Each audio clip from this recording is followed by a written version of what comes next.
The sheriff swore justice. Until his badge was found in the outlaw's pocket, the sheriff thought his badge was clean silver, until he found its twin buried in the blood of innocent people. Sheriff Thomas Hartwell heard them buzzing before he saw the bodies, their hungry drone cutting through the morning silence like a saw through bone.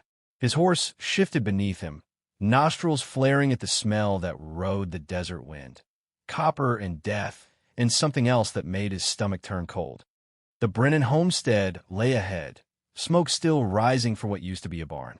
Thomas touched the star pin to his chest, feeling its familiar weight against his ribs. For 15 years, that badge had been his anchor, his proof that a man could change his stars if he was willing to bleed for it.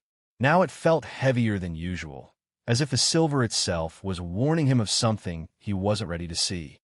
He dismounted slowly, boots crunching on dirt that had been turned to mud with blood. The scene spread before him like a painting done by the devil himself. Old Ben Brennan lay twisted near his front porch, arms stretched toward a door he'd never reach. His wife Sarah was crumpled by the well, her Sunday dress torn and stained. Their boy, couldn't have been more than 8, was face down in the vegetable garden, small hands still clutching a wooden horse he'd been carving. Thomas had seen death before. Hell, he dealt it more times than he cared to count. But this felt different. This felt personal, like someone had reached into his chest and squeezed until his heart forgot how to beat right. He knelt beside the boy first, because that's what good men did. They protected the innocent, even when the innocent were already gone. The wooden horse was smooth in places where small fingers had worried the wood, and Thomas found himself thinking of his own hands at that age, hands that had never known the weight of a gun or the burn of rope around a man's neck. Vega brothers, he whispered to the empty air. Had to be. The brutality, the careless waste of life, the way they'd left the bodies like a message written in blood and pain. Carlos Vega and his gang had been dancing just outside the law's reach for months, always one step ahead, always just beyond the horizon when Thomas rode hard to catch them. But something nagged at him as he stood, something that made his hand drift unconsciously to his badge.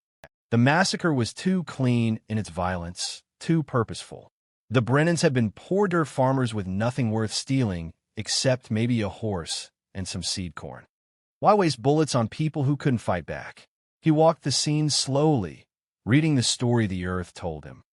Boot prints in the hard pan, horse tracks leading west toward the badlands, spent shells that caught the sun like scattered coins.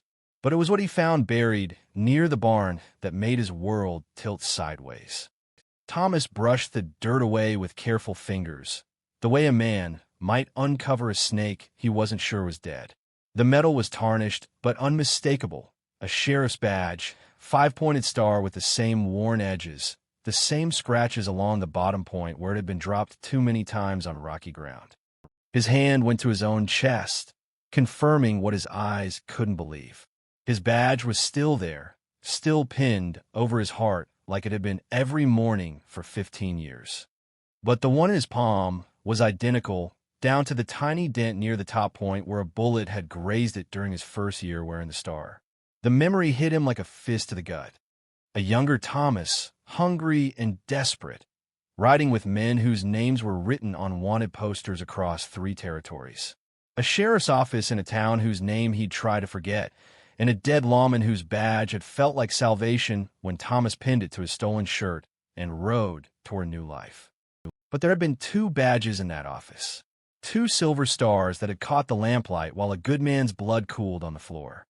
Thomas had taken one and left the other, thinking it didn't matter, thinking the dead had no use for symbols of justice they'd failed to protect. Now that second badge lay in his palm like an accusation, like a ghost refusing to stay buried. How had it found its way here? How had it ended up at a massacre that bore all the marks of the Vega brothers' handiwork?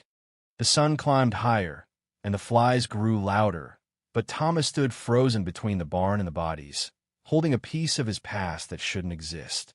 Somewhere in the distance, a hawk circled, riding the thermals with the patience of something that knew death always drew scavengers, both the kind with wings and the kind that wore badges they'd never earned. He closed his fist around the tarnished star, feeling its edges bite into his palm. Blood welled between his fingers, mixing his guilt with the dirt that had already drunk its fill of innocent blood. For 15 years, he'd told himself that one good deed could wash away 1,000 sins, that wearing a dead man's badge with honor could somehow make it his by right. But Silver didn't lie, and the earth had a long memory for the seeds men planted in darkness. Thomas Hartwell, sheriff of Copper Ridge, stood in the ruins of everything he'd built his new life on, and felt the weight of silver stars pressing down on him like the judgment of heaven itself. Somewhere out there, the Vega brothers were riding free, and somewhere deeper in his own past, the ghost of a murdered sheriff was finally demanding his due. The wind picked up, scattering dust and secrets and the lingering smoke of a barn that had burned while good people died. And in that wind, Thomas heard something that chilled him deeper than the desert night. The sound of his own voice from 15 years ago, young and desperate and willing to kill for a chance at redemption. The badge in his pocket felt like a loaded gun pointed at his own heart, and he wondered if a man could ever truly outrun the shadows he'd cast in his youth, or if justice always came collecting, patient as the desert and twice as unforgiving. The trail west beckoned, dust devils dancing on the horizon like memories refusing to settle, and Thomas knew that whatever he found at the end of that trail would either damn him completely or finally set his soul free from the silver star that had never really been his to wear. The woman serving him coffee had buried her husband that morning, and somehow she knew exactly who Thomas really was. The trail led west through country that remembered everything and forgave nothing. Thomas rode hard for 3 days, following sign that the Vega brothers had left like breadcrumbs for anyone fool enough to chase them into the badlands. Horse prints in dried creek beds, cold ashes from hastily abandoned camps, and always that nagging feeling that he was being led somewhere specific, somewhere that wanted him to find it. The second badge rode heavy in his saddlebag, wrapped in an old bandana like a shameful secret. Every time his horse stumbled, he heard it clink against his rifle, a metallic whisper that reminded him of chains dragging across stone floors. He'd stopped checking it after the first day, stopped pulling it out to study the scratches and dents that match his own star perfectly. Some truths were too sharp to handle more than once. On the third evening, when the sun bled red across the horizon like an open wound, he smelled wood smoke and beans cooking over an open fire. The scent pulled him forward through a stand of scrub oak until he saw the cantina, a low adobe building squatting in the desert like a toad, with yellow lights spilling from its windows and horses tied to a rail that had seen better decades. Maria Delgado met him at the door before he could dismount, and something in her dark eyes made his hand freeze on his saddle horn. She was maybe 30, with black hair, pulled back severe, and a face that might have been beautiful if grief hadn't carved lines around her mouth. But it was her eyes that stopped him cold. They looked at him like she'd been expecting him, like she knew things about him that he'd forgotten himself. "Sheriff," she said, and the word came out flat, without the respect he'd grown used to hearing. "You're hunting the men who killed my husband." Thomas dismounted slowly, studying her face in the lamplight. "Miguel Delgado. He was a good man. He was." She turned and walked inside without invitation, leaving him to follow like a dog called to heel. "Come. Eat. The trail will still be there in the morning." The cantina was nearly empty, just an old man nursing tequila in the corner and a card game that stopped when Thomas entered. Maria moved behind the bar with the efficiency of someone who'd been serving drinks and keeping secrets for years, and when she set a plate of beans and tortillas in front of him, her fingers brushed his just long enough to send a shock through his bones. "You know this country," he said, because silence felt dangerous around her. "I was born here. My father ran this place before me, and his father before him." She poured herself coffee, black as the night pressing against the windows. "We see men come and go, some riding toward something, some riding away. Which kind am I?" The question hung between them like smoke from a dying fire. Maria studied his face over her cup, and Thomas had the uncomfortable feeling she was reading chapters of his life that he'd tried to burn. "That depends," she said finally. on what you're really hunting. The beans turned to ash in his mouth. Outside, the wind picked up, rattling the windows and sending dust devils spinning across the desert floor. Thomas had eaten 1,000 meals in 100 towns, always the respected lawman, always the man people looked to when darkness came calling.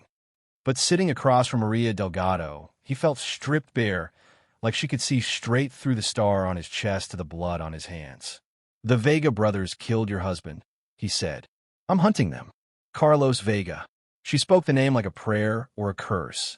He couldn't tell which. "You know him." It wasn't a question. Thomas set down his fork, suddenly unable to pretend he had any appetite left. "Every lawman in 3 territories knows Carlos Vega. But you know him different." Maria leaned forward, her voice dropping to a whisper that somehow carried more weight than a shout. "You know him like a man knows his own shadow." The coffee cup trembled in Thomas's hands. Through the window, he could see his horse standing patient in the darkness, saddlebags heavy with supplies and secrets. Somewhere out there, Carlos was riding toward whatever destination he'd been planning since the Brennan massacre, and somewhere deeper in the night, the ghosts of 15 years ago were stirring like coyotes drawn to the scent of fresh blood. "Why do you think that?" Thomas asked, though he already knew the answer would cut him. Maria reached beneath the bar and set something on the scarwood between them. A photograph, old and creased, showing 4 young men on horseback. 3 faces Thomas didn't recognize, but the 4th made his breath catch like a fish hook in his throat. Himself. Younger, leaner, with eyes that held no trace of the law or justice or anything decent. Just hunger and desperation and the kind of cold calculation that came from knowing you'd kill to survive another day. "My husband took this picture 16 years ago," Maria said softly, "before you became Sheriff Hartwell. Back when you rode with the Hermanos de Sangre and men crossed themselves when they heard your name in the wind." Thomas stared at the photograph, at the ghost of who he used to be. The young man in the picture wore no badge, carried no pretense of righteousness. Just a gun on his hip and murder in his eyes, and the kind of smile that promised pain to anyone fool enough to trust him. The wind outside grew stronger, and somewhere in its voice, Thomas heard the echoes of choices he'd made in the darkness before dawn, when a man's life could change with the pull of a trigger and the theft of a silver star that had never belonged to him. Maria's fingers traced the edge of the photograph, and when she looked up at him, her eyes held neither hatred nor forgiveness, just the terrible patience of someone who'd been waiting 15 years for a reckoning that was finally riding home. When the outlaw pulled out Thomas's own sheriff badge, the townspeople finally learned their hero was the devil they'd been praying to escape. The confrontation came at dawn, in a box canyon where the wind couldn't carry away the truth. Thomas had ridden through the night with Maria beside him, following tracks that led deeper into country that looked like God had started making something beautiful and then walked away in disgust. The silence between them was heavy with unspoken questions, but her presence felt like both absolution and judgment riding stirrup to stirrup with his guilt. When they crested the final ridge, Thomas saw the Vega camp spread below like a spider's web waiting for flies.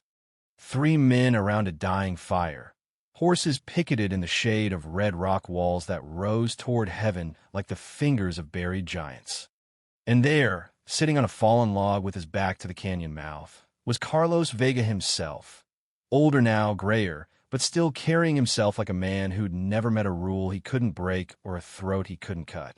15 years, Thomas whispered, and the words tasted like dust and regret. Maria's hand found his arm, fingers pressing through his shirt sleeve like she was trying to hold him together. Behind them, the posse from Copper Ridge topped the ridge, a dozen good men who'd followed their sheriff into the Badlands because they believed in the star on his chest and the righteousness they thought it represented. Doc Peterson spurred his horse forward, rifle already in his hands. "There they are, Sheriff. The bastards who killed the Brennans." Thomas didn't answer. Couldn't answer. Because down in that canyon, Carlos Vega was turning around slowly, and when their eyes met across 30 yards of broken ground, the outlaw's face split into a grin that belonged in nightmares. "Well, "I'll be damned," Carlos called out, his voice carrying clear in the morning air. "If it ain't the famous Sheriff Thomas Hartwell, come to bring justice to the wicked." The posse spread out along the ridge, good men with families and mortgages and faith in the law they thought Thomas represented. But Thomas sat frozen in his saddle, watching Carlos reach into his vest pocket and pull out something that caught the sun like a promise of damnation. Another badge. The same tarnished silver star, the same scratches and dents. Carlos held it up between finger and thumb, letting it spin lazy circles that scattered light like a broken mirror, throwing reflections of hell. "You dropped this, hermano," Carlos said, and the Spanish word hit Thomas like a punch to the gut. Brother. The way they used to call each other back when blood was just another word for business and justice was something that happened to other people. Doc Peterson lowered his rifle, confusion creasing his weathered face. "Sheriff? What's he talking about?" But Thomas couldn't speak, couldn't breathe, couldn't do anything but watch as Carlos stood up and started walking toward the ridge with the stolen badge held out like an offering to a god he'd stopped believing in. "This here's a story worth telling, boys," Carlos announced, his voice carrying to every man in the posse. "About a young desperado named Tomas Herrera who rode with the hermanos to Sangre back when the territory was wild and a man's word was backed up by the gun on his hip." Maria's grip tightened on Thomas's arm, but he barely felt it. The canyon walls seemed to be closing in, pressing down on him like the weight of 15 years' worth of lies finally demanding their due. "You see," Carlos continued, still walking forward with that terrible casual confidence, young Tomas was good at his work. Real good. Had steady hands and a cold heart and enough brains to know when it was time to disappear into the night with something that didn't belong to him. The posse was murmuring now, confused voices and shifting horses and the sound of leather creaking as hands moved toward gun butts. Thomas knew he should speak, should explain, should do something to stop the avalanche of truth that was about to bury everything he'd built. But the words stuck in his throat like splinters of broken glass. Carlos stopped 20 feet away, still holding up the badge like evidence in a trial that had been going on for 15 years. This badge came off Sheriff Jim Hawkins in Perdition Creek. Good man Hawkins was. Dedicated lawman. Right up until Tomas put a bullet in his back and walked out of his office wearing his star. "That's a lie," Doc Peterson said, but his voice lacked conviction.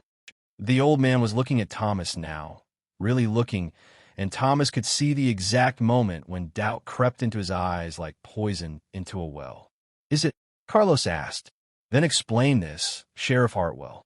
He tossed the badge high into the air, and it tumbled end over end before landing in the dirt at Thomas's horse's feet. "Explain why the Vega brothers have been carrying around a dead sheriff's badge for 15 years, waiting for the day when Tomas Herrera stopped running from who he really was." The silence that followed was louder than gunfire. Thomas could feel the weight of a dozen stares. Good men trying to reconcile the hero they'd followed with the killer Carlos was describing. Maria's hand slipped away from his arm, and in that small movement, he felt the last of his constructed life crumble like a house built on sand. "You want to know who really killed the Brennans?" Carlos asked, his voice soft now, almost gentle. "Ask your sheriff about the night he left his brothers to die, so he could play at being something he wasn't. Ask him about the promises he broke and the blood he spilled to buy himself a clean slate." Thomas finally found his voice, though it came out cracked and broken. "Carlos, what's that, hermano? You remember my name now? You remember riding together when we were young and stupid and thought the world owed us everything we could take? The morning sun climbed higher, burning away the shadows and the comfortable darkness where secrets could hide. In its harsh light, Thomas saw himself reflected in a dozen faces, not as the righteous lawman they believed in, but as something older and darker, something that wore justice like a mask, but had never forgotten the taste of innocent blood. Doc Peterson's rifle came up slowly, not pointed at Carlos anymore, but at Thomas. The old man's hands were shaking, but his voice was steady as stone. "Sheriff," he said, and the title sounded like an accusation. "Please tell me this ain't true. But Thomas had no words left for lies, no strength left for the performance he'd been giving for 15 years. The badge at his horse's feet caught the sun like an accusation, and somewhere in the desert wind, he could hear the ghosts of all the people he'd failed. The Brennans, Sheriff Hawkins, and maybe most of all, the young men who'd once called him brother before he'd chosen salvation over loyalty and left them to face justice alone. Maria's voice cut through the silence like a blade. Tell them the truth, Thomas. All of it. It's the only way this ends.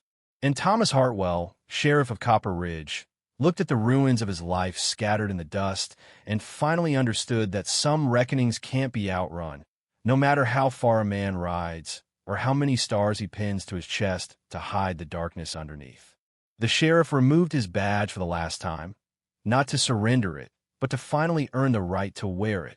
The truth hung in the desert air like smoke from a funeral pyre, and Thomas felt something inside him break loose.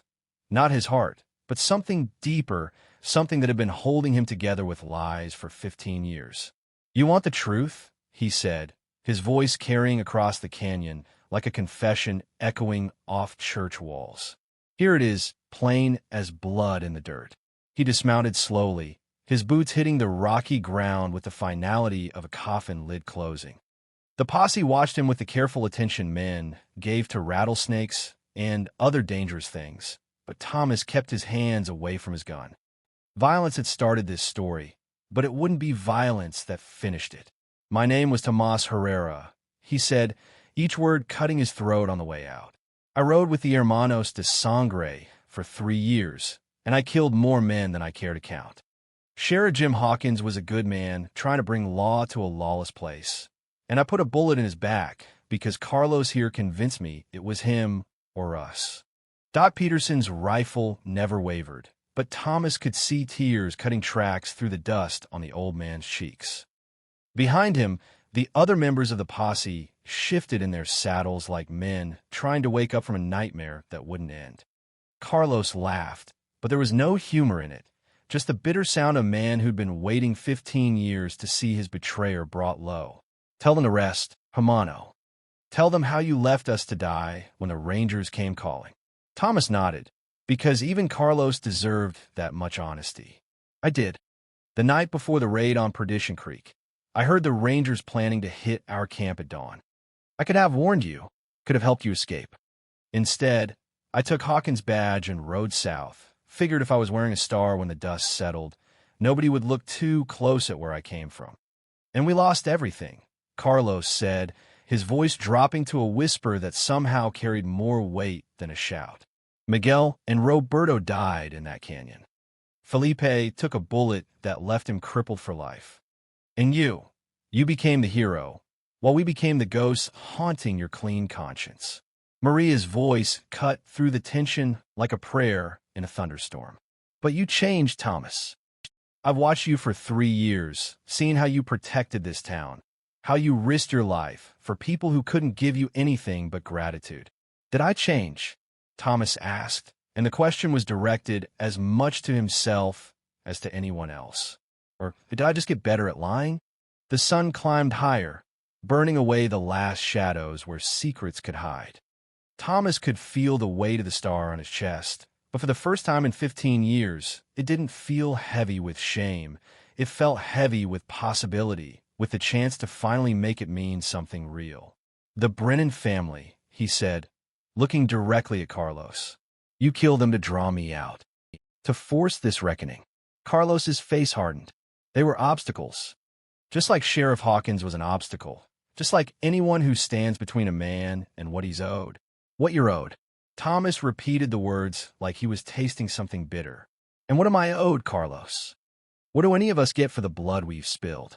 The outlaw's hand moved toward his gun, but Thomas was already moving.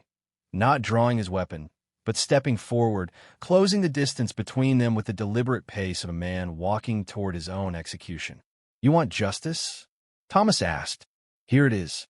I'm guilty of everything you've said and worse. I've worn a dead man's badge and pretended to be something I wasn't, and good people died because of choices I made 15 years ago." He was close enough now to see the confusion in Carlos's eyes, close enough to smell the leather and gunpowder and old sweat that brought back memories of campfires and brotherhood and the easy camaraderie of men who'd chosen to live outside the law. But those people in town, Thomas continued, the family's sleeping safe because they believe someone's watching over them. They deserve better than our blood feud. They deserve to not be pawns in a game that started before some of them were even born. Carlos drew his gun, the barrel coming up smooth and fast like muscle memory from the old days. "You think pretty words are going to save you, Tomas?" "No," Thomas said, and his hand went not to his gun, but to his badge, fingers working at the pin that had held his false identity in place for so long. "But maybe this will." He pulled the star free and held it out to Carlos, the metal warm from his body heat and tarnished from years of carrying lies. "You want justice for what I did? Here it is. Take it. Take my name, my reputation, everything I built on the blood of better men." The gun in Carlos's hand trembled, confusion warring with 15 years of planned revenge. Behind them, the posse watched in stunned silence as their sheriff offered surrender without conditions, redemption without guarantees.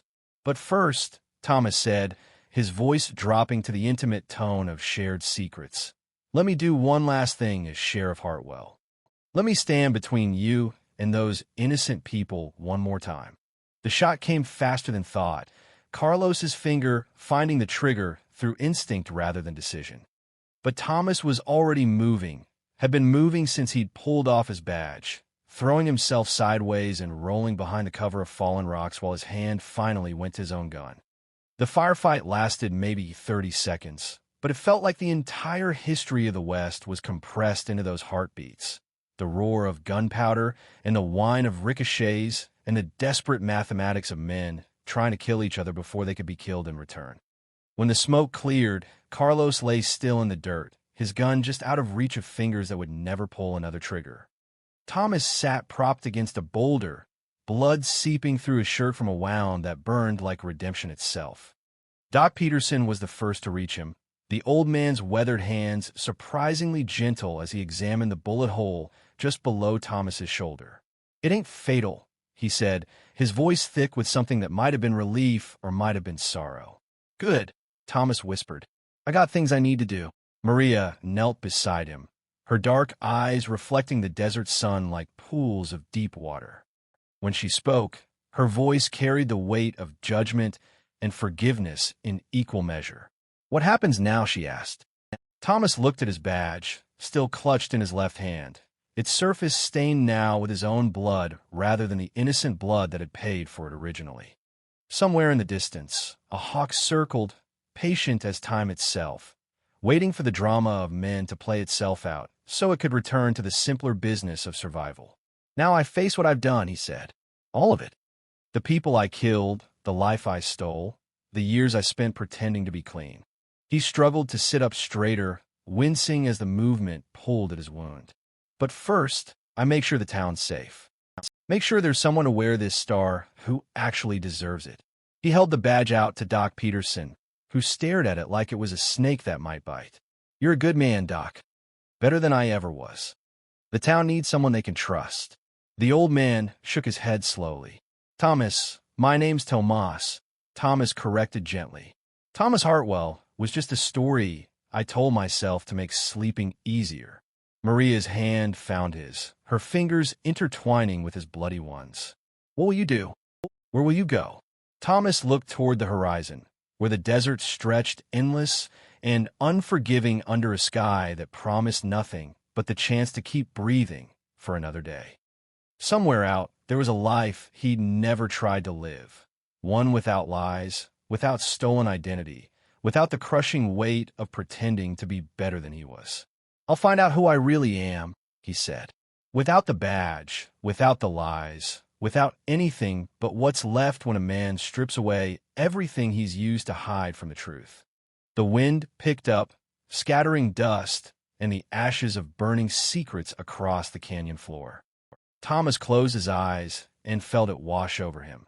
Not clean, because some stains never came out, but honest, carrying the smell of sage and distant rain, and the promise that even the worst mistakes couldn't last forever if a man was finally willing to face them.